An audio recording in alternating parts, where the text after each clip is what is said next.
Padha manunggal junjung tinggi seni tradisi perlune kesenian kita gampang dikenal seseni daerah dikawenang nasional petik cilik nutuli soros titik gak dadi apa semanten kidungan kula monggo mirengaken ingkang sekeca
dendam sentimen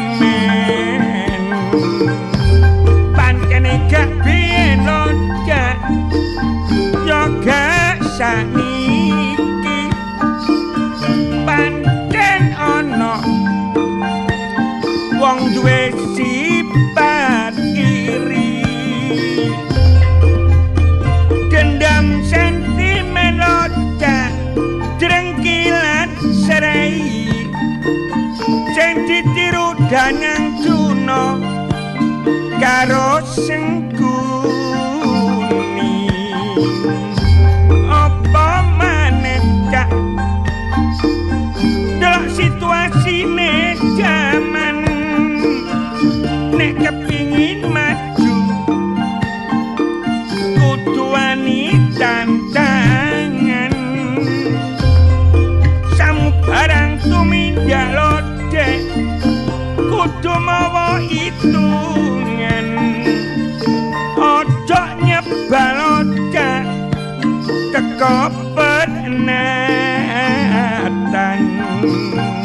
sing paling penting lodek kudu sing legowo tansah semangat kita makarya ayo manut lodek pituture wong tuwa ganjarane akhire dina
bayange wis tak pakoni kula ngludruk niki pancen nyambut gawe ibadah sembayang nggih kula lakoni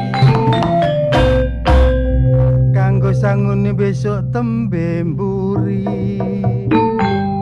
ngludruk kanggo kesenengan donyane tapi ibadah kanggo akhirat Bapak pagi manis Pak Lurah Pak Takim yang Bandung mawon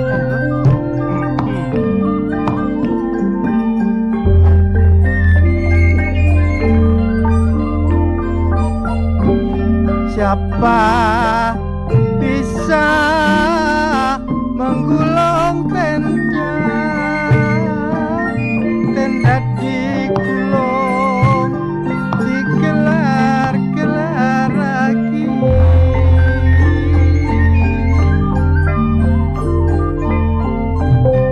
siapa bisa sayang menolong saya ditulung terima kasih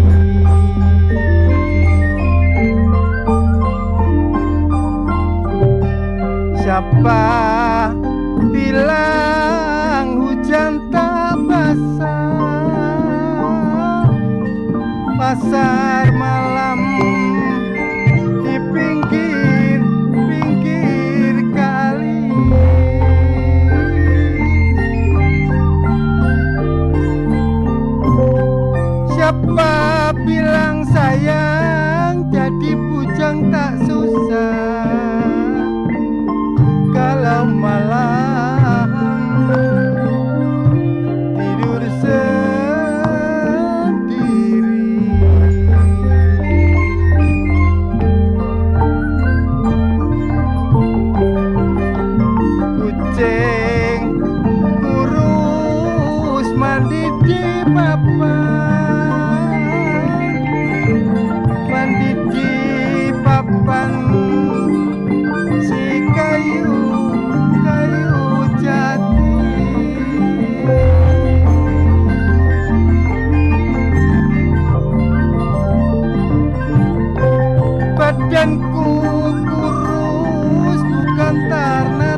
dari sawah turun-turun ke kali.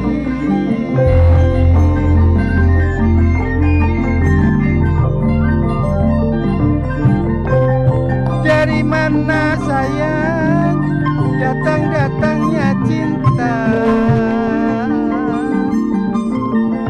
dari mata turun ke hati.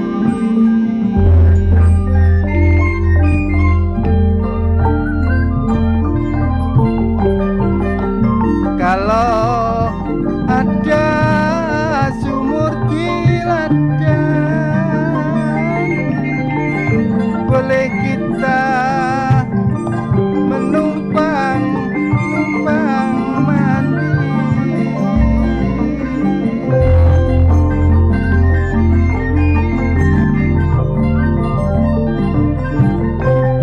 Kalau ada umurku panjang, boleh kita berjumpa lagi. Ayo bangun. Ayo naon. Yuk. Bisik. Ya.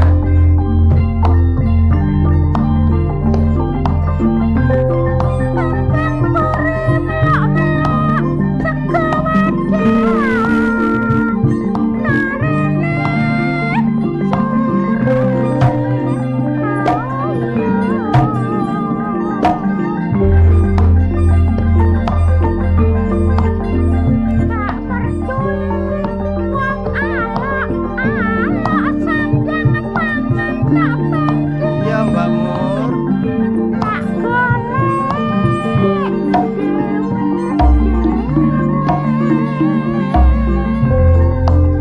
Iwa urang lu Mbak Mur, ojo dilelo. Ono kinangan wadai soro,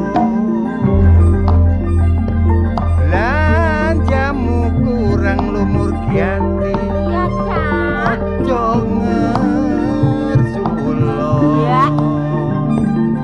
mangan gak mangan, ayo wong loro.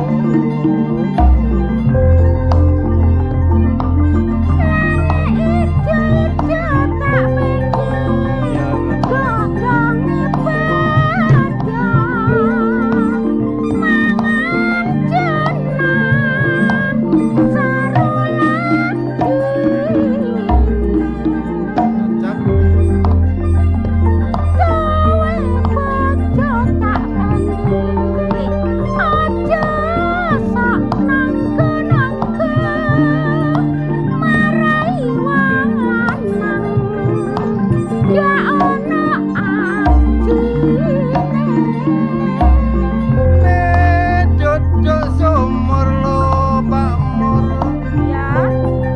kari sembare rewangono uras banyune, tak rewangi totoan umur lo Mbak Mur. Iya Kak. Belani dheweke teku tulungono, nasibku kaya ngene. Cekap cuman tenatur kula menawi lepat nyawanen ora. Menawi lepat nyawan ora. Ayo. Aduh, kaget aku. Kidungan iki mang tak kirimno nang Abah Sapa? Ya Abah Cipto. Oh, Abah Cipto. Sate sapa? Kaya ngerti aku. kaya apa-apae dhewe ya. Masiku ya Jurang ngono. masiku ya abahku, abahe Yo, Cak Pendi, abahe Cak abahe Isap, konco-konco. abahe Cak Sabil. Abah kita bersama. Abah kita pertama. Untungnya ana Mbak Mur sebagai seniman senior yang ini. Iya. Seniwati senior, paham apal tentang Karo pari-parian zaman parian koyo. zaman Loh, semono. elek-elek iki Hasil bayangan karyane lah. para senior. Lah ya iki bayangan lawas Cak Lho. Pendi aja diarani. Saking lawase dilungguh ya meyak-meyak ngene. Delon, masih kaya ngene. Lho. Kasih hati nih. Lho kasih hati. Ketoke ngene sawangane. Sawangane. Kedemek-kedemek. Lho, Legrek. Tapi memang produk koyo ngene iki wis gak muncul Wis gak produksi. Gak ono iya. Angel tak mangkane ki ayo diawet-awet. Coro iki Teman-teman. bayangan-bayangan lawas. Lah Iya. carane ngawet-ngawet iku Ah. ana beberapa alat. Ah, Apa ojo lagi? sampe di kei anu lho ya. Iki resin. Delok Mbak Mur Ya ya. apa dilebokno kaca ah? Delok Mulyati ku aja delok teko mburi. Delok tekan Mburi di. pancene ketak nunu-nunu. Nah, tek teko mburi. Nonop-nonop. Wong iki aku kuwatir nek mlaku bae kejelungup lho rek. Tapi sawangane ngene sehat. Kena-kena iki cokot alat rek. Wingi tak cokot ya kaya kotot ya. Kok Iki kok nyokote teko ndi? Tekan di penonyokote. Oh nyokote boko yang ngapal boko. Nek nyokot alon-alon rek. Iya. Iki soalnya wis diprestu. Ana kabar, ana kabar. Kabar apa maneh? RRI berkenankah ditanggap karo jenenge Pak Santoso teko Precet Ndi? Malang. Loh, berkenan lagi. Oleh Nek perkara berkenan takon Cak Pendi rek. Nah, takon Cak Pendi. Iku Cak Santoso iku biyen duwe ludruk njabung omahe Precet Tumpang ya. Oh, tumpang. Tumpang ya. Tapi ana permintaan yang rada khusus ning Murdiati iki. Aku Ya. khusus. Kongkon remong tunggal. Oh. Ya Allah, aku ngono gak apa-apa isin karo si cilik-cilik lho. Iku nyadari ya. Ya nyadari. Ya Cak. ngomong Cak Santoso dhisik, Cak Santoso. Cak Santoso sayangku, aku lah nggih isak-isok mawon tapi arek cilik. Le, isin lah opo? Heh, Isin olah kok opo? dilokno ngene kok gak nyadari. Lho. Tuwek Iki kan permintaan, Ngono panyuwunan karo kate sing duwe Ngono hajat ya, iki. Mbak Mur. Iya. Mbak Mur, ngomongno. Kehormatan Cak Pendi lho. Ngomong ini lho. Ya apa? Siapa jenenge? Cak Santoso. Santoso. Aku nek ngira sepurane. Ya apa? Ini Joko Sajen gelem. Tapi arek Malang duwe semboyan. Ya apa? Tuwek-tuweke mbothe. Artine Cak. Ilang gatele karek kenyil-kenyile. Oh, ngono. Karek sampe- kenyil-kenyil po gak? Aja Oh iya, Eh. kayak mbote. tuwek-tuweke klopo. Apa? Akeh Semakin santene. tuwek, santene. akeh santene. Ya. Ngono tuh. Mbak Mur Padha iku- barek iku lho garing-garinge jagung Jahe. ketiga. Nah, supaya ro Garing-garinge jagung ketiga. Cak Santoso sampean rawuh nang studio kene. Heeh, cek ro blegere Mbak Blegere ya Murdiati apa? kaya apa. Ya wis pancen koyo ngene gak ditutup-tutupi ya. Ya. Lek didelok teko kamera istilah jare omah iki wis koyor. Makane kudu pandangan jauh. Ah. Ngono lho. Mbak Mur iki lak kamera fish ya. Ya apa rek umur KTP 70 arek. Oh cek kate ae lho. Durung. Ya wis. Tapi ya walaupun bagaimana nek bayangan lawas itu tetap diperlukan tetep, deh. ya. Ide-idenya, gagasannya Masih tercemerlang. Iya, jadi wong awake gak mungkin iso pinter dhewe nek Lah. kan kok sing seni. Contohnya ngidung iso adol tiluku iki mau. Lah iya. Riko mu sing dodol pas sing nuku. Aku dodol. Oh, dodol. Larang-larang rek wis tuwek. Lho, dodol kacang, dodol ana apa ketan. Ketan. Tan Dodol tiluku kidungan Cak Insa. Iku ketan iku serawut. Ya gak mesti. Ya. Wis duwe umur sakmene, Iya. potongan ya wis kaya ngene, ya ayo disyukuri ae. Oh iya. Sing penting nyuwun karo sing gawe urip supaya awak iki diparingi kesehatan, Kesehatan. seger lan kuwarasan. Panjang Soalnya masyarakat umur. Malang ternyata juga masih sering mengikuti siarannya Ludruk Ludruk RRI Surabaya. RRI. Yang lewat Ya. streamingnya, lewat YouTube-nya. Ya gak termasuk sapa? Santoso Pak Santoso Malang tok masih sing nggone Mojokerto iki desa ngerancang Cak Aris Haryono iki Iya. sak bendina ya kirim nang nggone aku. Lu kirim apa, Cak? Ya nek mari ngrungokno Heeh. direkam langsung Oh, dikirimno nang ngone komen. apa. Gak Cak Arif tok. Abah Cipto iki Loh, iku gak kena diarani rek. Iku wis gak padha apa. barek keluarga dhewe. Gabah Cipto tok rek. Pak Lurah Mataki, terus ngene Pak Pake. Gak cuma Pak Pake tok. Heeh. Juragan Empang Urang NTT kono iya NTB. Sopo? Abah Cipto. Lah iya balik maneh. Saya saiki Iya. guyone dibatasi, ayo nuju nang ngene penggaweane awak dhewe, tugas awak dhewe bulan ngarep iki Juni iki. Juli. Saiki Juni ya. Juli, yo. Mari Juni kan Juli. Nang ndi ku, Cak? Itu bertepatan dina Minggu, tanggal 13 Juli tahun 2020. Iki awak dhewe ditekakno, diberikan kehormatan untuk menghibur masyarakat Cagak Agung, Kecamatan Cermi, Kabupaten Gresik. Iku hajati sedekah bumi. Ini ludruk RRI Surabaya plus campur sari ini. Iki penyelenggarae pemerintah desa Cagak Agung Kecamatan Cermi Kabupaten Gresik. Penanggung jawabnya Bapak Sapaat Gus selaku Kepala Desa, pengarahnya Pak Agus Afandi, Sekretaris Desa ya Sekretaris Desa Bapak Mu'alem Kasun Cagak Agung, Bapak Taufik Hidayatullah Kasun Agung dan seluruh perangkat desa Cagak Agung. Terus panitiane rek kira. Panitiane sapa, Cak? Iki meneh sing gawe konsumsi awak dhewe iku. Oh iya iku. Sing nata nang nggon-nggon lungguh barang ya. Iya. Nah iku Bapak Mulyadi ku ketua panitia. Bapak Andi Iswoyo iku wakil ketua.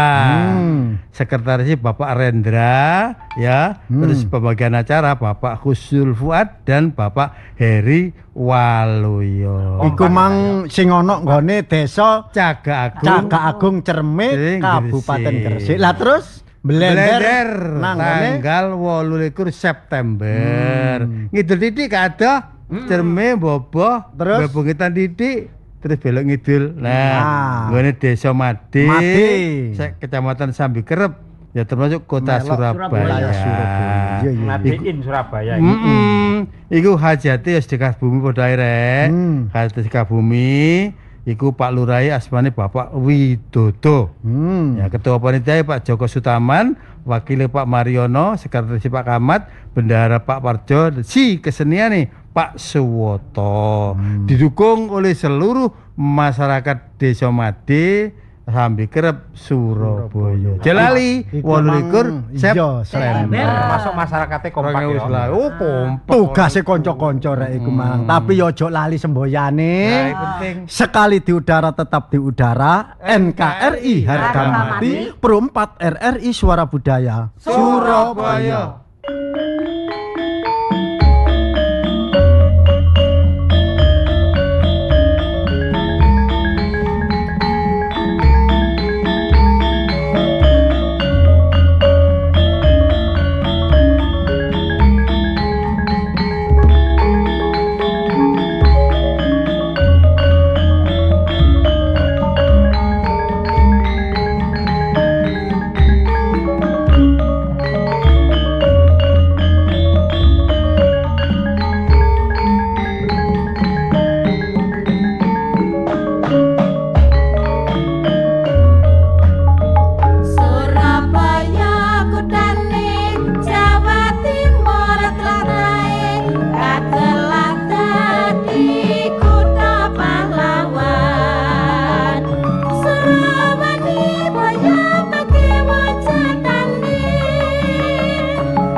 Sugeng pepanggihan malih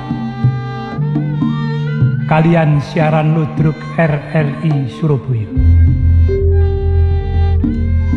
Produser Sukasih SE. Produser pelaksana Afnani Awari.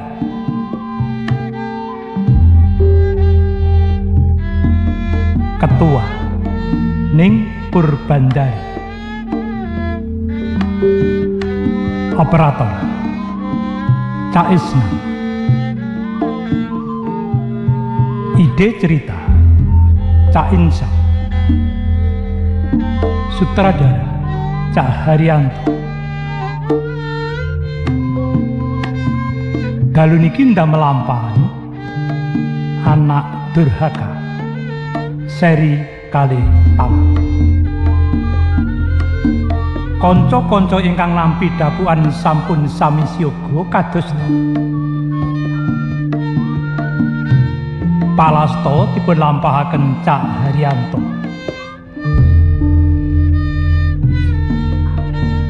Siti dipun lampahaken Ning Ami Sanjaya.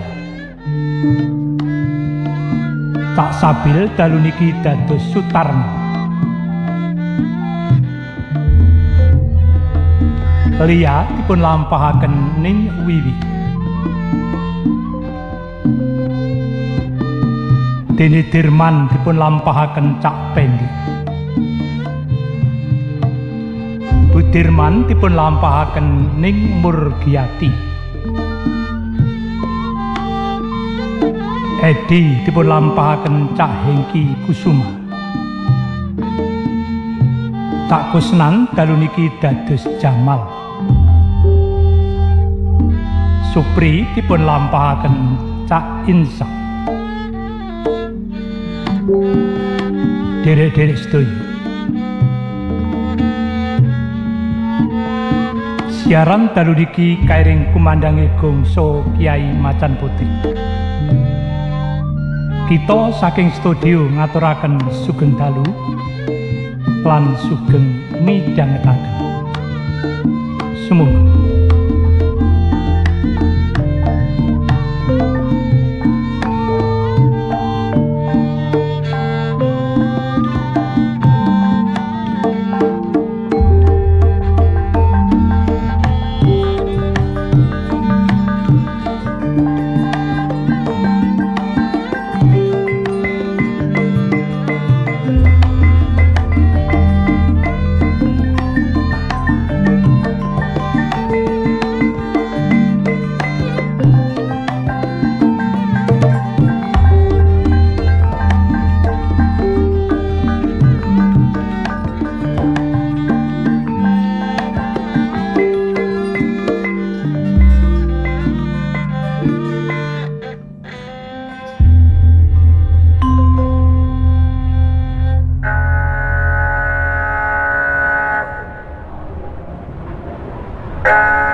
sih, Mak.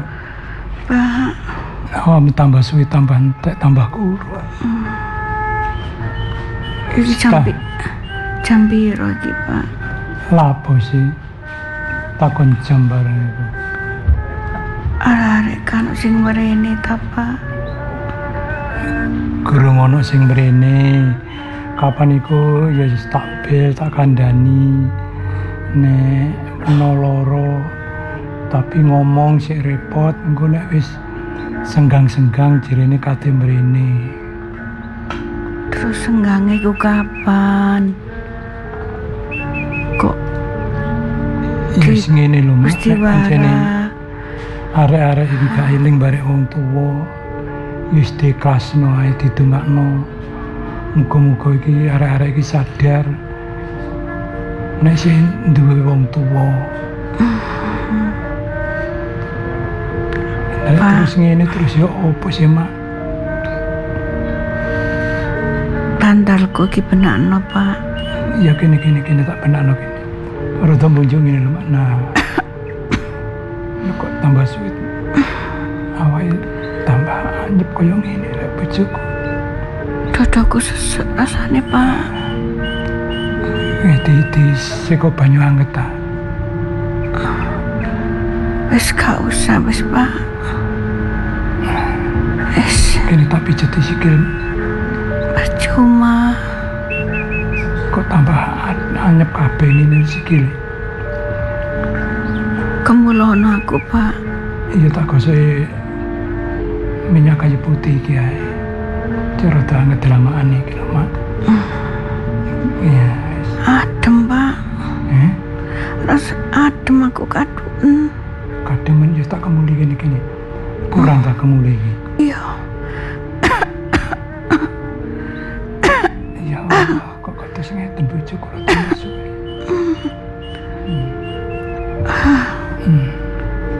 Iya, Mak. Eling, Mak. Nyebut. La ilaha illallah Muhammad Rasulullah. Aku dijak bapakku. Ngomong apa sih, Mak? Wong bapak wis ka ono. Ya wis ditungak-tungakno muga-muga disepuro kabeh dosane, ditampa kabeh amale. Aja mikir sing macem-macem, Mak. Istighfar sing akeh, Mak.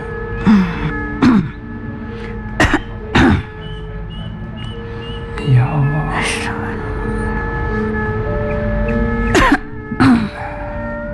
Kene bantale tak banakno kene, Mak, kene. Wis tinggi istirahat, tinggi turu ae, Mak. Pikirane diselehne, gak perlu mikir sing macem-macem. Gak iso turu aku, Pak. Rasane adem. Iya wis tak kemuli, kita rangkepi loro iki bisa. Kurang to, Mak. Iya wis. Wis kita tambahi sarung iki wis. Sepurane, Pak, yo ben aku disalah wis sampean. Aku ngrepotno sampean tok. Gak ngrepotno, pancen kabeh mau kan wis dadi kewajib aku.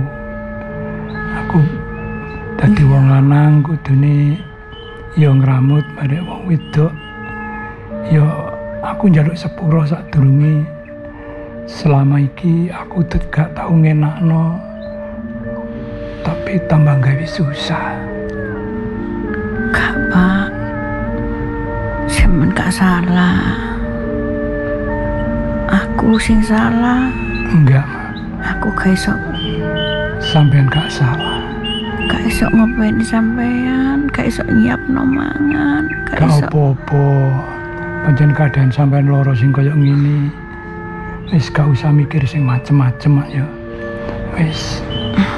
Iya, Pak. Mak. Lho. Kok anyep kabeh ngene tambahan? Mak. Mak. Ya Allah. Innalillahi wa inna ilaihi rajiun. Bojoku. Kula nuwun. Kula nuwun, Pak. Pak, ya napa kabare Mak, Pak? Ya napa, Awak Pak? nduk. Hah? Niki, Pak. Delok.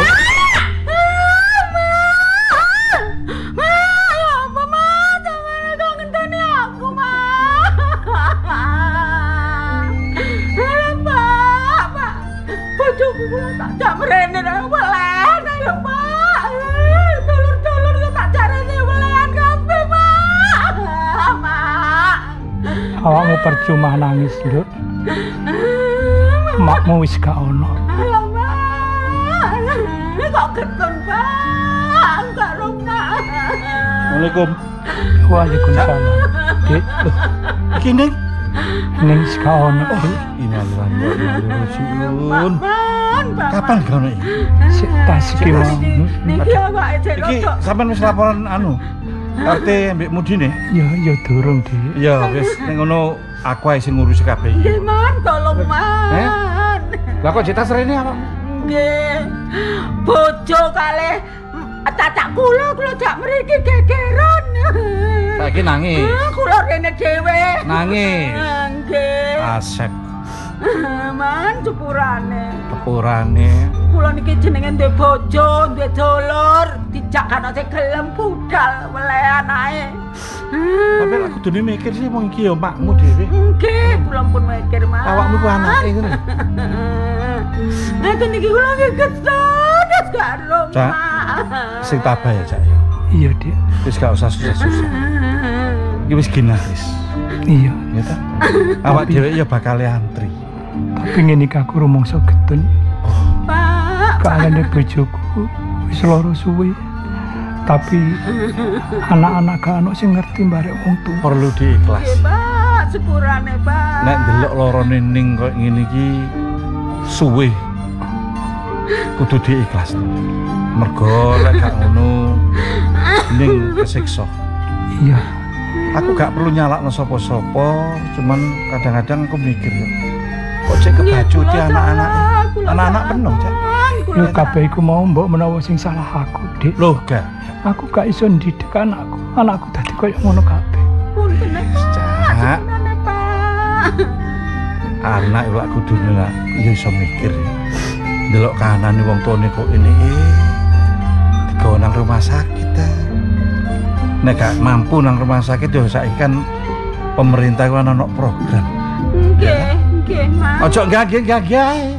Termasuk awakmu barang. Nggih, kula lakoni salah. Kula berkandung ya ngeten, Mas. Wis gak perlu ditangis. Njaluk pangapura. Mak, sepurane ya, Mak ya.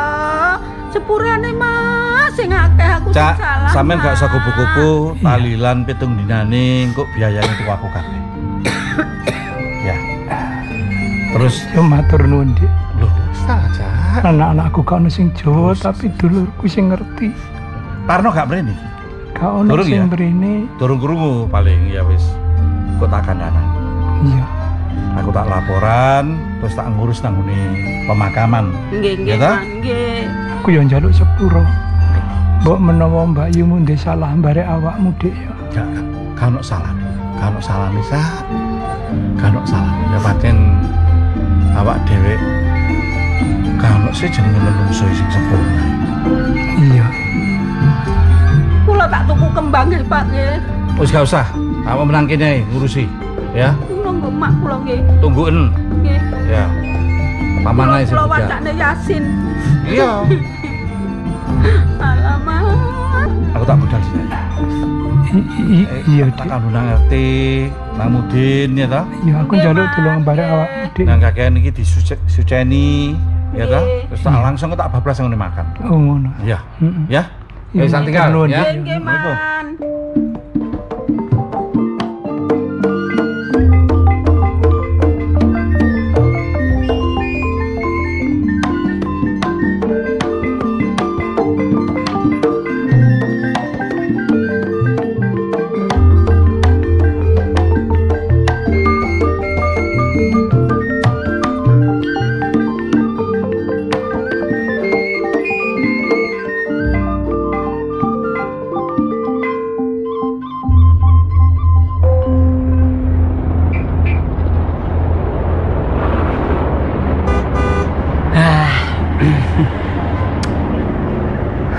Kesempatan ana tangga pojok kono sing mati meninggal lah. Awak dhewe kan yo menghormati wong meninggal, awak dhewe kudu rono lah yo. Jare wong-wong takziah apa yo rono menghormati wong mati. Toko tak tutupi ae. Nah, tak tutup. Karepmu dhewe ta ya apa? Ya karep kula dhewe ancene. Lho kok karepku dhewe ancane maksudmu ya apa maksudmu? Lho, ya niki kan enten wong mati, ana wong mati, ana wong meninggal, ana wong almarhum, almarhumah sing mati ki wedok. Tangga nika lho wong sing lara niku langganane awake dhewe niku lho, mati. Kepinteran kon. Bu Siti niku lho. Diapakno? Lho. Ngene lho. Awakmu lah, aduh. Aduh, ku ya apa maksudmu? Hah? Ya tak toko tak tutup. Terus maru ngono, awak dhewe ayo nglayat rono. Sing duwe toko iki aku apa awakmu? Hah? Ya awakmu. Lah mangkane ngerti ngono nek aku sing duwe toko lah apa kok tutup? Wong matiku Iya. wis lumrahe, gak worong wong kabeh iku besok bakal mati. Loh, tapi awak dhewe kan ya tangga, ya menghormati, kudu nglayat rono. Wong rada adoh ae lho. Lho tapi langganane awak dhewe lho. Lah ngerti ngono, lah kok ana wong blonjo terus ya apa? Lho kan ya menghormati. Wah kon niku bongkar tatanan temen kon niku. Apa bongkar tatanan? Aku sampeyan okaku. Cocok karo jenenge Jamal, jarang beramal iku. Lho. Ana wong mati ku ya kudu awak dhewe rono. Apa nek aku amal tak kandak-kandakno awakmu? Tak dodo-dodono wong. Ya gak ya tapi kok niku mestine kudu nuruti apa sing dadi perintahku. Sebab aku saiki dadi juraganmu. Ngerti. Senajan awakmu kanca. Iya. Kanca-kanca rek. Iki waktu nyambut gawe awakmu kudu menghormati aku. Lah tapi sampean yo boleh sampean dadi juragan tak basani. Ketun aku ngene iki basani. Kok niki sajane wis pantes nek basa barek aku. Soale derajatmu ambek aku iku seje. Ngerti ya? Iya Mal, Jamal. Loh, kok iso Jamal? Iya Mal Jamal. Kono tak pecat dadi masyarakat karu-karuan kono. Lho iki ben masih gak kok pecat ya dadi masyarakat aku iki. Cuma nomor piro. Aku iki wis monggo ditutup ae lho, ditutup ae. Kok iso ditutup? Ngene lho kon tak kandhani ya. Wong mati ku kan ado kono nek ra kare awakmu jange nyelawat rono. Iya. Ya budal rono, ngono lho. Iki aja ditutup wis sementara kita tunggu Ya apa? Awakmu nyelawat rono ta?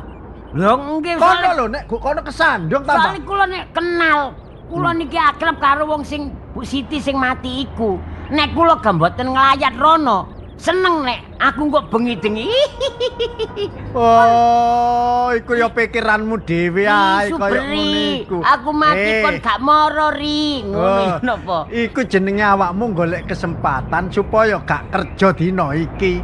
Paham aku kaya garo kelakuanmu kecilik ae. Wong kono budal sekolah ya tambah dadung. Oh, ngerti wae. Lha kula masa lalu.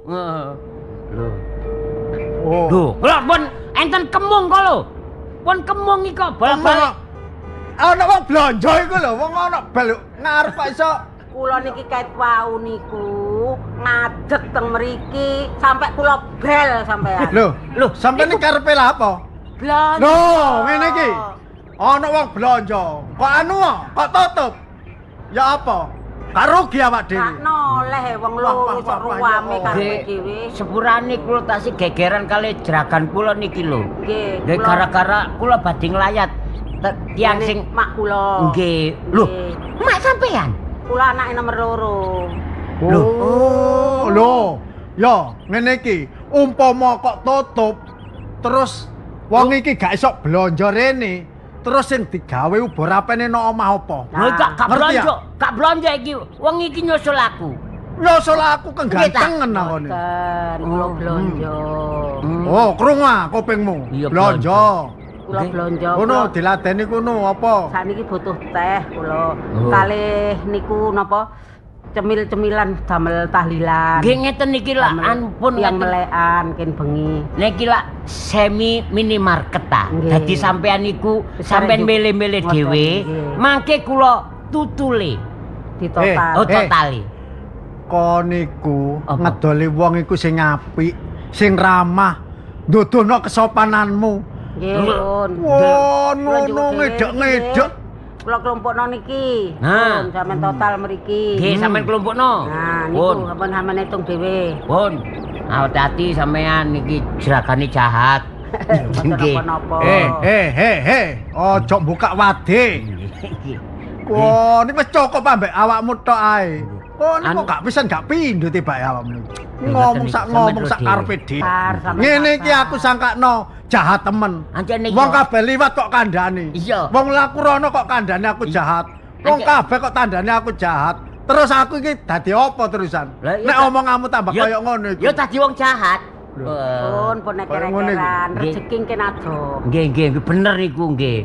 Oh niki sampean total niki. Nggih, aku lho nggih. Niki gulane 3. Oh, gulane. Teh 2 pak niki. Mek niki tok, mboten kurang. Jajan-jajan niku. Lah damel sampean kacang niku. Niki kula nggih melok berduka cita nggih. Mimi barang niku sampean entong pun sampean. Melok bela sungkawa kula. Nggih, matur suwun nggih. Kok menawa enten salah lupute mak kula sampean sepura nggih. Mak sampean apik, jeragan kula sing mboten apik. Ngene iku. Pun dawa-dawa. Mpun percaya omonge pembantu kula, ancene gedabrus. Nek ngomong kaya ngoten niku. Nggih, Mas, sampean nggih sabar, musuh. Sabar ya napa, mboten kurang-kurang kula niki. Mungkin marai dadi gegeran. Nggih, anjane niki musuh. Sampean ngalah, mboten napa-napa. Nggih. Pun pinten kabeh? Nggih, pun niki pun mangke ditotal kamen napa jare. Sampeyan total niku lho. Pak Bos, sampeyan total Pak Bos. Total. Sampeyan total sing notal iku medine awakmu aku kari nyusui. Oh. Nerima duwike lak ngono. Pun sing totale. Niki kacang sing goreng niki. Titut. Oh, damel camilan niku nggih. Sak Nggih. Kok iso titut-titut tanggit manuk jekedut. Nggih kalkulator. Aduh kalkulator unine titut-titut. Lah apa lho kalkulator suarane? Umpamane. Iya, ya wis ganti. Ah. Tutut. Ah. Oh niki. Tutut. Pun totale niki 650. 650. Nggih. Pun sak teteh ini wau. Nggih, pun sedaya. Niki kula bayar. Gak keliru aku niku. Duh, wong teh 2 pak ambek lho, sak teh murah iki teh piro wong sak bungkus lawe. Gak maksudku kok 650 ngono kok gak jangkep. 1 juta. Lho sampe jangkepi nek ngono sampe 1 juta. Ken mawon nek butuh malih kula tak mriki malih. Nggih. Niki mawon. Nggih, pun. Duit sampean pinten? Waran aja sampe utang. Duit sampean piro? Aja sampe utang lho ya. 700. Ah. Niki sik susuk niki. Niki. Susuke anu mboten enten duit cilik. Sampeyan jaluki pisan ae. Lho, ya napa sih? Nggih, sampeyan jaluki permen ah. Mboten minyak mawon minyak. Oh, minyak nggih pun lah ngene. Iki pinter. Aku nek gak pinter. Yo, pinter lah ngono baru. Minyak sing sae niki jenenge ngrewangi juragan. Nah, minyak sing liter niki. Pinten 2 liter iki. Lho, niki sing situ 1 liter. 3 liter. Nggih niki pokoke total 50, sing niki 35 ambek sing kali 15. Nggih pun dadi 50 nggih. Pun pas. Susuk. Lho, lah napa kok susu? Pung dhuwit 650 dhuwit 700 kok niki pas pun. Nggih. Kula kreseki nggih. Nggih, sampean wadahi dadekno loro mungkin mboten kuat nggawa kula nek dadekno. Oh, ngoten nah. Nggih. Napa kula kene? Napa? Oh, sampean kere mawon. Nggih. Terno rono ae. Ngoten, nggih. Blonjo sakmene kae. Sekalian kula nggih badhe nglayaten mriku. Nggih, monggo. Aja suwe-suwe, aja suwe-suwe. Sing nunggu toko iki gak ono. Ngerti ya? Gunane apa sampean? Lho gunane apa sampean ya? Iya kan emergency kondisi. Waduh, mau lincip penggelan iki kon. Wis iki anu apa sosialisasi terhadap hidup bersosial terhadap masyarakat. Nek ngoten kula sampean gonceng nggih. Blonjone cekek ngarep kalih kula cangking ngeten. Oh, lah sampean wae mriki napa mlaku ta? Oh, awas. Lah iku ku nek diempaki barek sing blonjo iki engko awakmu njungkel lho. Niki sepedakan mitik tekek ngarep tak kempit. Nggih. Lah, napa sampean sing tak kempit? Lho, kok kula blonjone. Sing mliki sepeda metik tekek ngarep blonjone, sampean kula gonceng ten mburi. Ambek nyang kewing niki. Nggih. Pun monggo. Nggih, pun monggo. Nggih, kula tinggal dhisik. Lho nek ngono iki tutupen dhisik lho. Mencari kale ditutup. Lah kok tinggal lah terus apa ambek sapa kok kene. Gunane apa awakmu kan ngono. Wah, wis tinggal tak tutupe dhewe. Ya.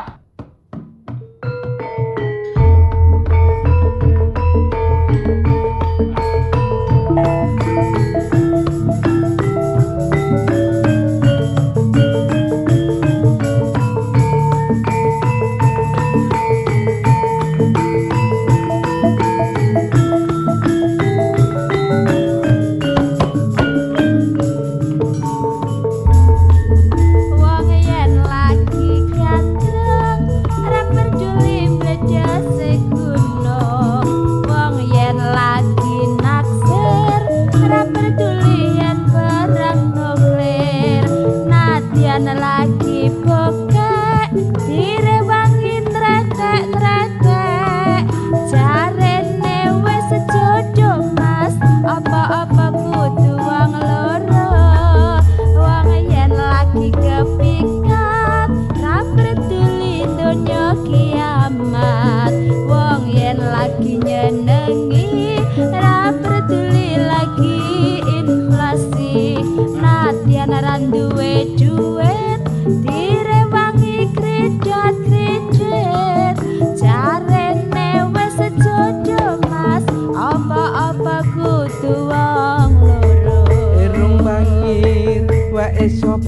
Dek. Ireng bangir ya duwekmu Mas. Lambe tipis wae sapa Dek. Lambe tipis ya duwekmu. Canggut nyatis wae sapa Dek. Janggut nyantis ya duwekmu Mas. Bangkeane wae sapa Dek. Bangkeane ya duwekmu. Piye Dek wae sapa Dek. Mestine ana sing duwe. Iki piye Dek wae sapa Dek. Mestine ana sing duwe. Iki piye Dek wae sapa Dek. Mestine ana sing duwe. Iki piye wae sapa. Mestine ana sing duwe.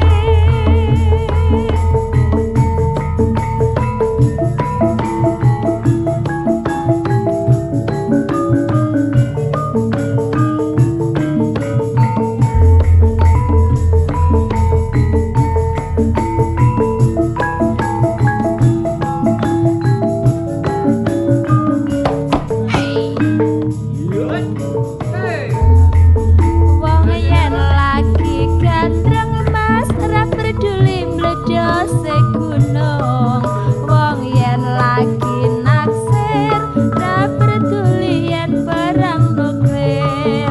Nadyan lagi bokek direwangi trek-trek. Jarene wis jodoh apa-apa kudu wong loro. Wong yen lagi kepikat ra peduli donya kiamat. Wong yen lagi nyenengi ra peduli lagi inflasi. Nadyan ora duwe duit direwangi kredit. Jarene wis jodoh Mas apa-apa kudu wong loro.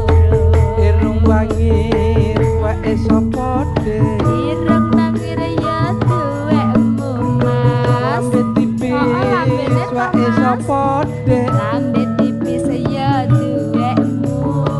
Canggut nyatis wae sapa Dek. Janggut nyantis ya duwekmu Mas. Bangkeane wae sapa Dek. Bangkeane ya duwekmu. Iki piye Dek wae sapa Dek. Mestine ana sing duwe. Iki piye Dek wae sapa Dek. Mestine ana sing duwe. Iki piye wae sapa. Mestine ana sing duwe. Iki piye Dek wae sapa Dek. Mestine ana sing duwe.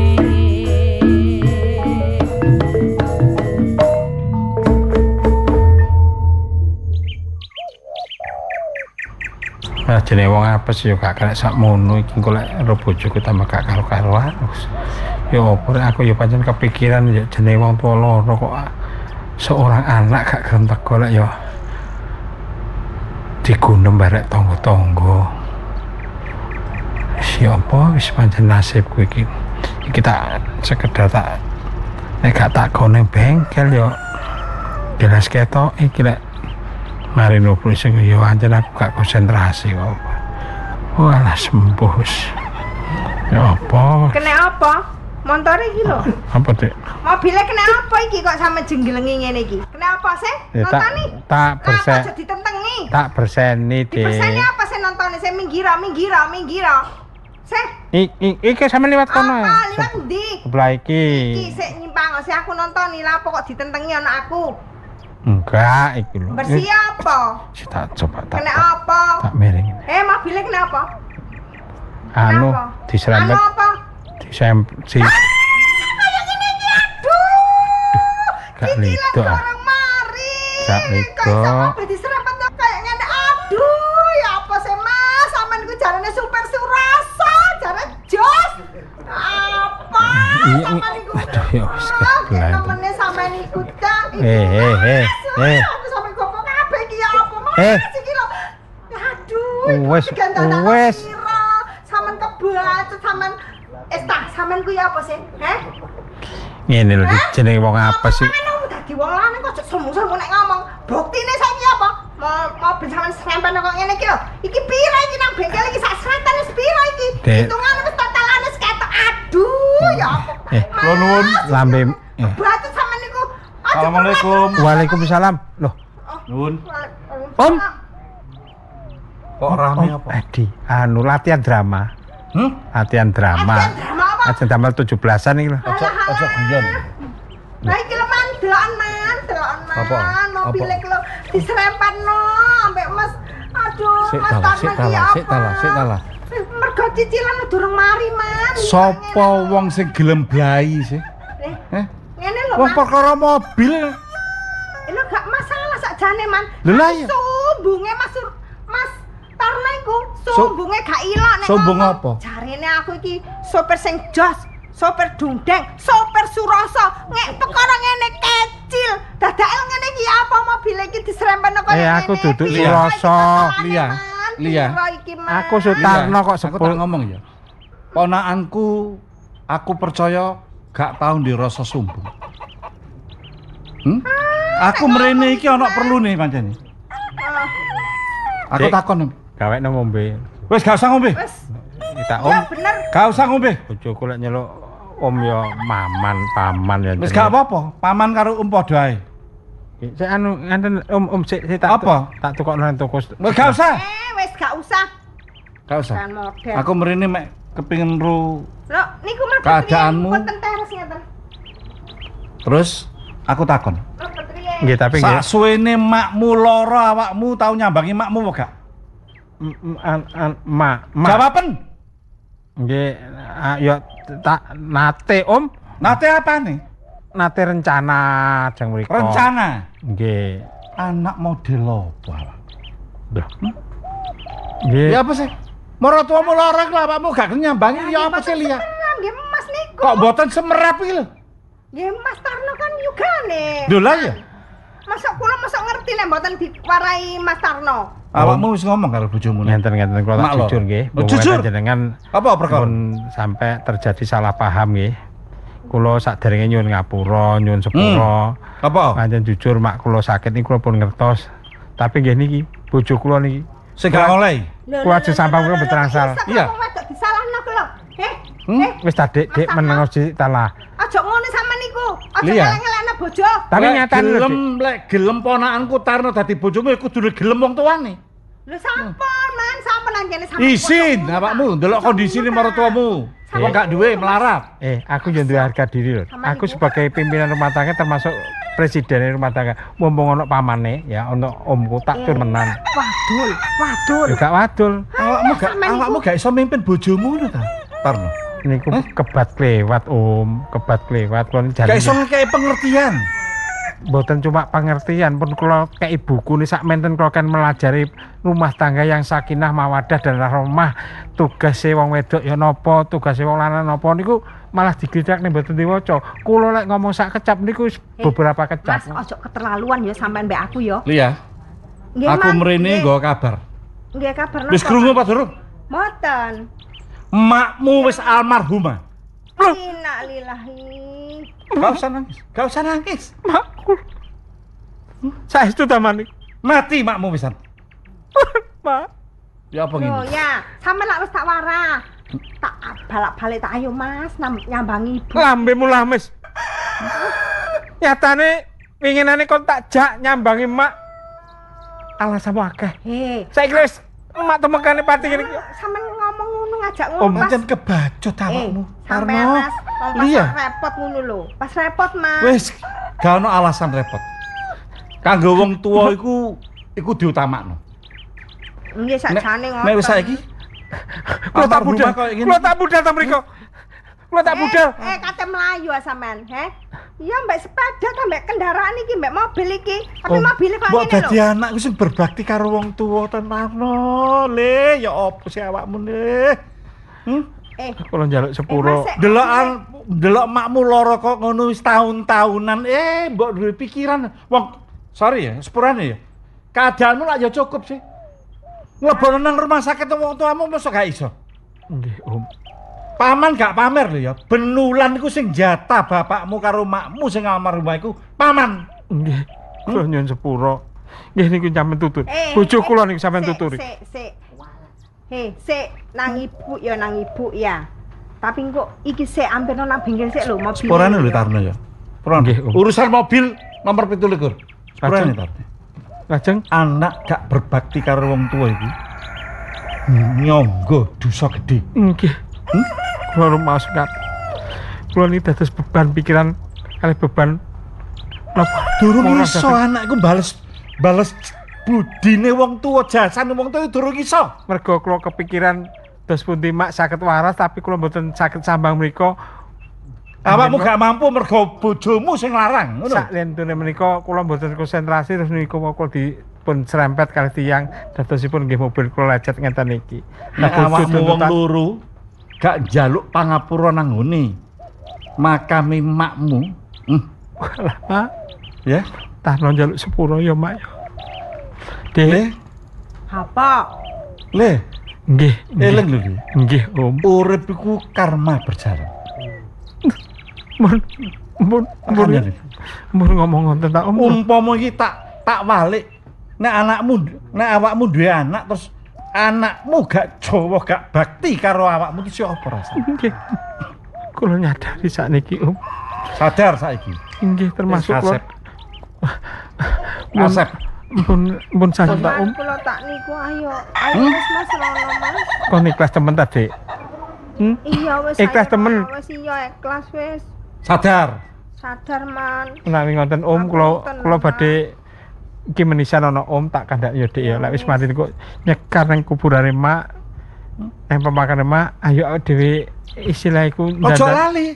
Nek nyekar wis njaluk pangapura, bapakmu ya urusana. Nggih sak lintunipun menika kula badhe mbangun nikah malih. Mergo dosa ingkang sampun kula lampahi dhateng mak kula, Om. Bagus. Ya apa, Dik? Wanake mbangun nikah. Wis gelem berubah ya? Nggih, Man. Urip iku kudu sadar. Sadar lahir batin.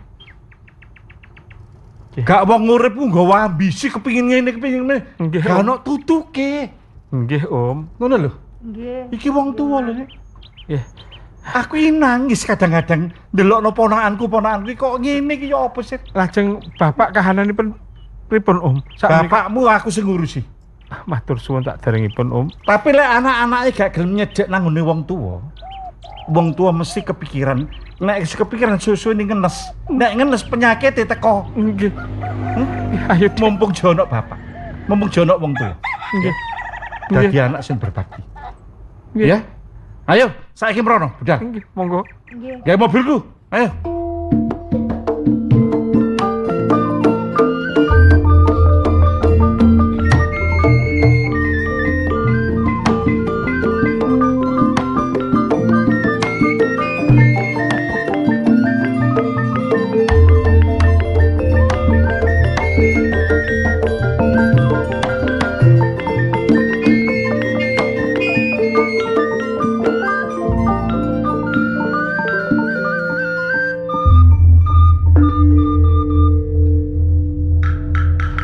Ini kate nang dinding ngene.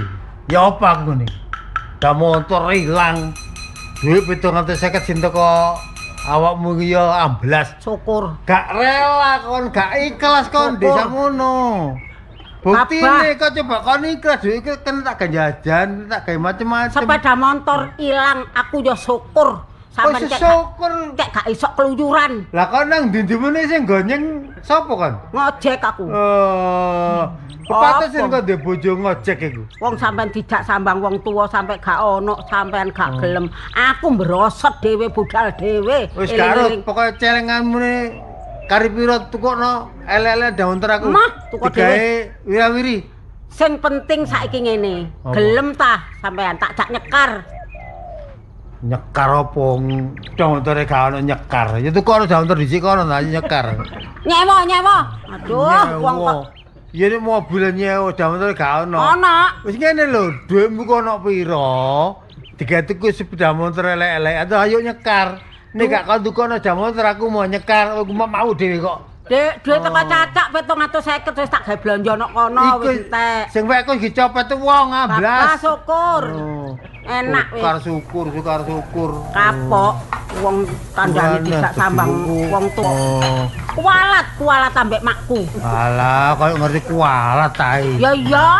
Sampai dijak rono gak gelem. Aku ki wis krasa. Pokoke gak ana kendaraane mau nyekar aku. Loh, aja ngono, Cak. Sampeyan besok ya bakal mati. Ya apa, mati lah besok ah. Wah, wong kok ndablek ngono. Kok getun aku saiki. Ngerti ya sampean saiki dijak sambang wong tua gak gelem, dijak nyekar gak gelem ngene wis aku paling lontur cintaku. Cintaku lontur. Saiki ngene lho, Dik, Kasi ya. Apa? Ojo sik aku. Cacakmu dhewe iki lho. Iya. Iya, masih karena buktine ya gak budal ngono lho. Cacak ya ngono. Wis raine ditutupi wong wedok ae. Saiki nek cacakmu gak budal, cacakmu ku anake dhewe terus aku mantu. Lah apa kok biaya amrono? Jane sampean niku nek abot aku, tak jak ku mesti gelem. Berarti sampean wis ketok nek gak abot aku. Nek abot iku abot dhewe kan iki bojoku, sing tak boti awakmu, duduk makmu. Iya, ancane aku lemu. Bobotku abot. Iya, iso nukon dantar gak? Wis gak ngene lho, Cak. Iso nukono sepeda motor ta gak? Ya engko tak kreditno. Assalamualaikum. Waalaikumsalam. Pak, ya napa, Pak? Kayak ngeten iki bojo kula tak jak nyekar ae kok ya kerekeran. Gak ngono sih. Aku masak jene wis rada suwe mandek ning ngarep. Ya lo tambahan bapakmu ku nek kurang. Tak delok awakmu barek. Kayak tuku sepeda ya lo tambahan. Ya apa, Pak? Geger. Lah wong nduk kono blanja ae aku, duit teko cacak kok sampean niku gak ngesakno bapak kadane ngene jalu dhuwit. Aduh, aja nemen-nemen. Ono apa sih kok rame barek? Niku lho, Pak, bojo kula niku kelangan sepeda motor. Sepeda motor kula ilang, Pak. Duit 750 duit 750 bablas. Kersane. Ngene lho, ngajak nyekar. Sapa gelem budal, Pak? Ya napa, Pak? Sampeyan pikir sampeyan dadi wong lanang ya napa, Pak? Ceritane ya napa, Pak? Sampeyan pomo sakniki kan sampeyan dadi wong lanang. Ya napa, Pak? Wong iki duwe pendirian dhewe-dhewe. Ngoten ta, Pak? Nek wong lanang iku sadar masih iku dudu wong tuane dhewe iku mara tuwa. Iku sing ngakei dono rasa. Nggih, bener. Tapi dono rasa elingo. Menungso urip iku ngunduh wae ing pakarti. Sapa wong itu mindake becik, akhire ngunduhe apik. Tapi nek gak peduli nang sapa ae, iku karma iku akan berjalan. Ya apa karmah sama niku, kena karmah sama niku. Nek kula niki, Pak. Iya. Mertua. Nek amale sedekah niku gelem, Pak. Sing kula gawe niku mboten enten. Saiki muni ngono. Kebutuhan kula dhewe mawon mboten cukup. Ngene man ya. Awakmu sebagai wong lanang, nggih, kepala rumah tangga. Imame bojomu. Oh, bener nggih. Nek awakmu duweni pikiran sing atos kaya watu. Mene-mene nek umpamane awakmu duwe anak terus anak iku niru kelakuanmu. Apa awakmu gak getun? Saiki awakmu sik gagah. Sik enom sik iso nyambut gawe. Tapi besok pamane wis tuwa kaya bapak ngene iki awakmu krasa. Aku dhewe ya krasa. Aku rumangsa salah dadi wong tuwa sing gak iso ndhedhek barek anak-anake. Padahal kecil anak-anakku ya wis tak kon nang langgar belajar ngaji. Nggih, Pak. Cedhek nanggone ustad, nanggone kiai. Tapi karep kula niku besok pikir besok, Pak, sementing sakniki. Aja ngono ta. Kok kula niki terus treman bedes dah motor niki. Bapak, nek ilang enak ngono wis aku lega. Taman, bapakmu lho. Iya ngene lho. Taman bapakmu. Man. Bapak gak maksa awakmu tak kongkon nyekar nang gone makmu enggak. Tapi kabeh iku mau teko kesadarane dhewe. Masih merono nek awakmu atlimu gak ikhlas. Nggih. Ya wis percuma. Ya bapak gak iso ngilikno akeh-akeh wong awakmu wis gedhe tuwa, iso mikir untung lan rugine. Menungso urip ki kan juga roh mati kapan. Nggih panjenengan Pak, apa wong roh mati kepelak nggak lubangan dhewe ya. Aman aja Makane- jawab Pak Mumpung awakmu sing urip elingo. Elingo barek sing gawe urip aja ngugemi marang pikiranmu dhewe. Ibarate atimu iki pancen atos kaya watu. Nek watu ketiban banyu tambah suwe tambah iso bolong, ambiar. Tapi awakmu ketok-ketoke durung kebuka pikiranmu. Dadi karo sampean niku kula niki kenging ngeteraken kaisi Jakarta makane mertua niku ngoten ta. Nek iso ya ngono nah. Lha mboten napa-napa nyekar, aku tak budal. Tapi ngene iku. Njaluk sepeda motor sik, Sepeda motor niku dereng enten. Aki ngene, sampean tak janji ya. Pokoke sampean dina iki gak gelem ngeterno aku nyekar. Aku wis gak bojo-bojoan gak pateken. Tego aku saiki, masih brengosmu. Andel wis ngomong apa kan? Ya, tego Ngomong aku. apa? Ngene iki cintaku wis luntur. Wis enteng aku ngene iki. Kon mentang-mentang nang ngarepe bapakmu iku. Iya, ana bolone aku. Ana bolone saiki benci aku. Gak apa-apa, aku wis gak duwe bojo, kok gampang. Nek sik mlaku ya payu ya tak rabi, gak payu ya wis. Oh, mentang-mentang kan ana wong 8 sing nare awakmu iku. Gak, aku gak ngurus iku. Wis gak ngurus iku. Siti. Gak perlu awakmu geger terus. Wong 8 saiki ambek aku mulai bosen. Mare bojomu. Wis bapak iso ngomong akeh-akeh. Nggih Pak, kula matur nuwun. Nek awakmu sempat awakmu nang makam nyekar wong tuamu ya karepmu, gak nyekar ya karepmu terserah awak. Monggo Pak, kula kalih sampean mawon budal kersane. Bojo kula. Mboten purun nyekar nggih pun. Tapi yang ngene aku njaluk nek bojomu gak ngijini awakmu gak usah budal. Mboten. Soalnya awakmu kan saiki dadi bojone Dirman. Kula izini Pak. Ini aja nyekar teng izini. Wis Pokoknya matur sampean nuwun. gelem elok ayo. Aku njak. Gak njaluk ngene-ngene, aku gak njaluk pedhot, ayo sambung maneh. Aku njak Iya, nyekar. Iya. Jam ayo. montore. Wis ayo tah mlaku mbok ya apa? Ya napa Wis, Pak? gak perlu geger-geger. Sampeyan wau numpak napa Pak? Ngojek apa? Iya. Oh nggih. Pun monggo ngojek men. Tak ojekno, tak bayari. Ayo nek melok nang Yes, ayo, ayo. ayo.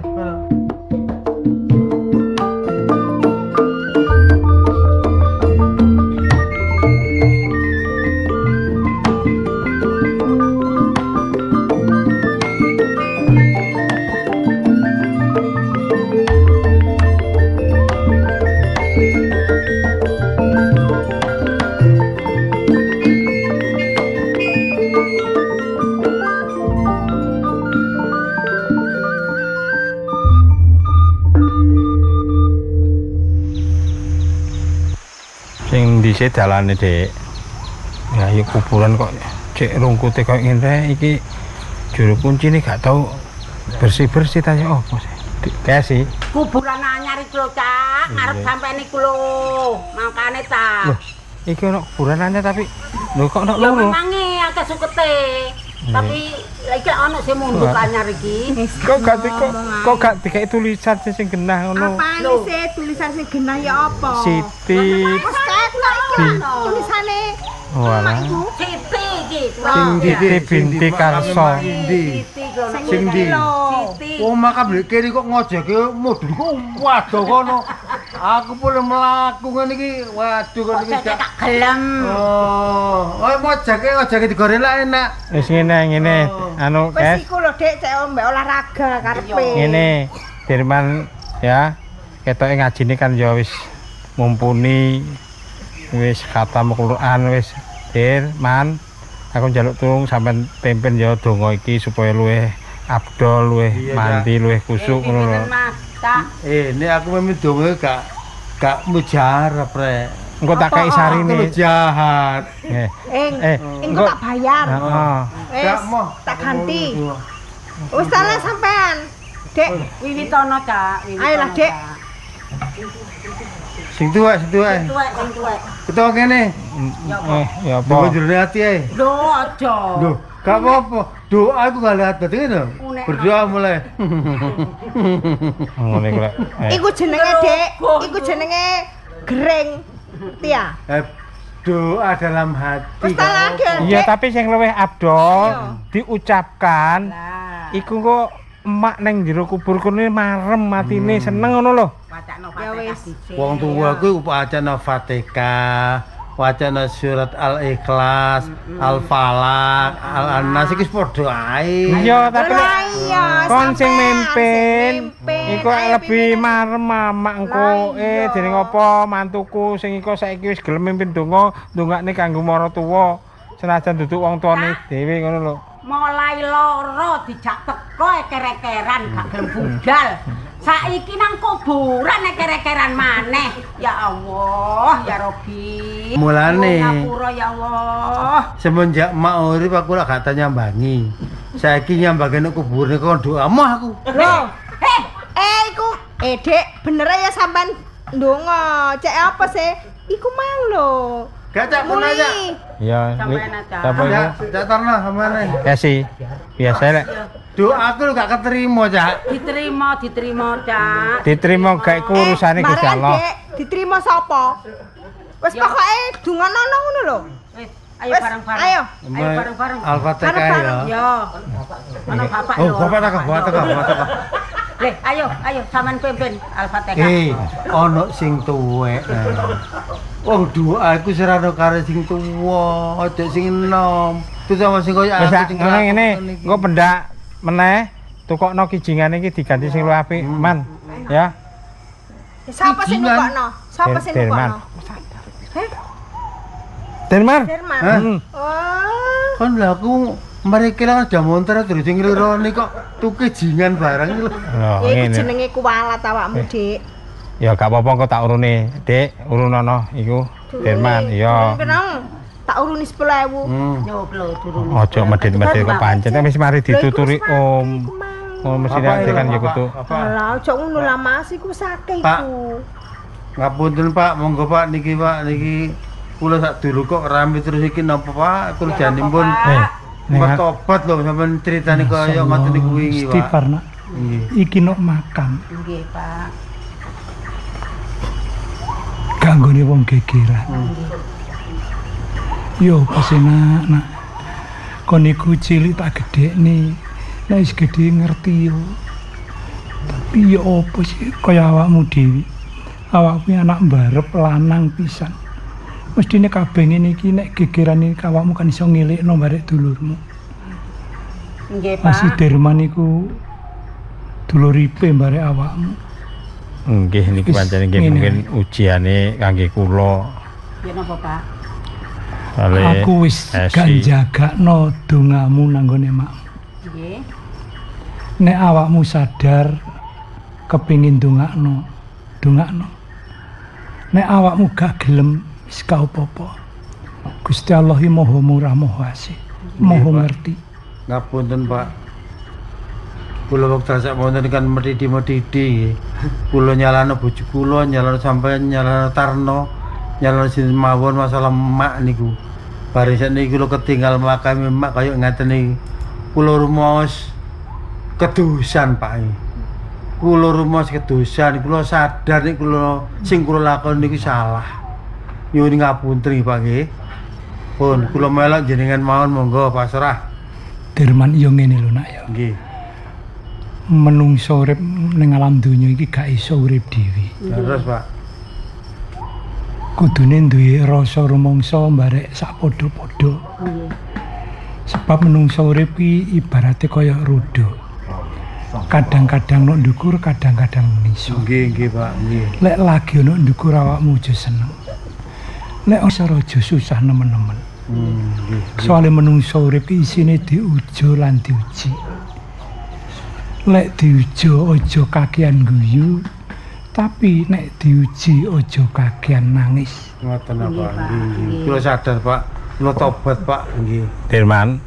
Nggih, Sing dikandhakne bapak iku mung ya ayo saiki introspeksi. Nggih. Umpamane slametane kok iki awakmu nyumbang dibelehne wedhus, awakmu nyumbang wedhus, terus engko bojoku ya wedhus. Ayo karo eding ngono lho, Dik. Saya ayo. Ojo Ayo saiki ngene. Ojo pareding tapi endi sing ana, endi sing ikhlas ngono lho, Dik. bapak iki duwe adik. Adikku Jawa tinimbang awakmu kabeh. Nggih man kula roh dhewe. Kabeh iku mau sing nyukupi adik. Nek dene awakmu slametane makmu iku melok nyumbang apik gak melok gak apa-apa. Nggih kula melok bantu Pak. Slametane sakono. Kula melok nyumbang. Kula melok nyelameti dhewe Pak. Alhamdulillah Nggih kula rencangi Pak. Kok Pak. Kula tak nyumbang dateng anak yatim piatu atas nama emak lak mboten napa sih Pak. Gak apa-apa. Padha aja nang. Ya nyumbang ambek digawe iki lho kirim dongae nang mak. Tapi sing tak jaluk awakmu nyumbang aja duweni ati sing pamrih. Mboten Pak. Kudu didasari ati sing ikhlas. Sakniki ngeten Pak nggih. Jenengan pun mantuk teng griyane mak mriku. Sampeyan mantuk teng nggen kula mawon Pak. Enggak, Bapak cek melok aku ae. Enggak. Melok aku ae. Bapak gak kepingin melok awakmu Siti. Ya gak kepingin melok awak. Lho mangke sing ngramut Bapak sinten? Bapak berdikari iso kula ngramut. mawon kali Kesi. Enggak. Dirman, Gak aku anak mbarep Bapak kudu melok aku. Ya Dik ya gak apa-apa ya. Gak apa-apa Mas. awakmu ngaturan dhewe rumah tanggamu. Terus Bapak kali sinten mangke? Bapak urip dhewe iso. Mangke lek wonten masuk angin, kembunge sing ngeroki sinten? Ki malah anak wedok ae Pak. Enggak. Mangkene watu-watu ngencing Ngeri ngelabur sinten. Enggak, Bapak gak kepingin ngabetno anak. Pun griyane niku disade mawon utawi Terus? di gadekne napa ngonten mangke kangge Iku kebutuhane Bapak. Lah omah-omah. Ah kenangan, gak iso tak dol utawa tak gadekne. ya wis lah. Umpamane besok bapak wis gak ono. Awakmu gak perlu mikiri warisan perkara omah iki. Mboten Pak, mboten saestu. Bapak duwe cita-cita tanah sak omah iki kepengin tawakopno. Alhamdulillah. Nggih Pak, nggih. Nah terus niku Bapak ten dalem sinten? Yo lek iki mah ngomong Bapak wis gak ono, sampeyan kok gak Oh nek gak ono ta. Nek Bapak wis sida diwakofno tanah iki ngono lho, Mbak. Awakmu sadar kabeh nak. Nggih. Bapak ngene iki rumangsa ayem, rumangsa tentrem nek awakmu wis duweni pikiran sing kaya ngono. Nggih ngeten mawon, pitung dinane niki sing boleh wedhus niki Tarno kali bojone sak keluargane mangke 40 kula kali Kesi sing ramu sing biayai. Kok lek wis 1000-ne rada digedhekne ae Dik. Mangke 1000 saged urunan bareng-bareng. Aku wis gak apa-apa 1000-ne aku wis. Insyaallah saged, Pak. Ngono. Beli sapi. Ikhlas ya iku kudu kabeh mau kudu rundingan ambek bojone dhewe-dhewe. Nggih, Pak. Aja sampe duweni pikiran sing gak ikhlas. Eling ngono. Wong tuwa wedok iku ibarate surga di bawah tapak kaki ibu.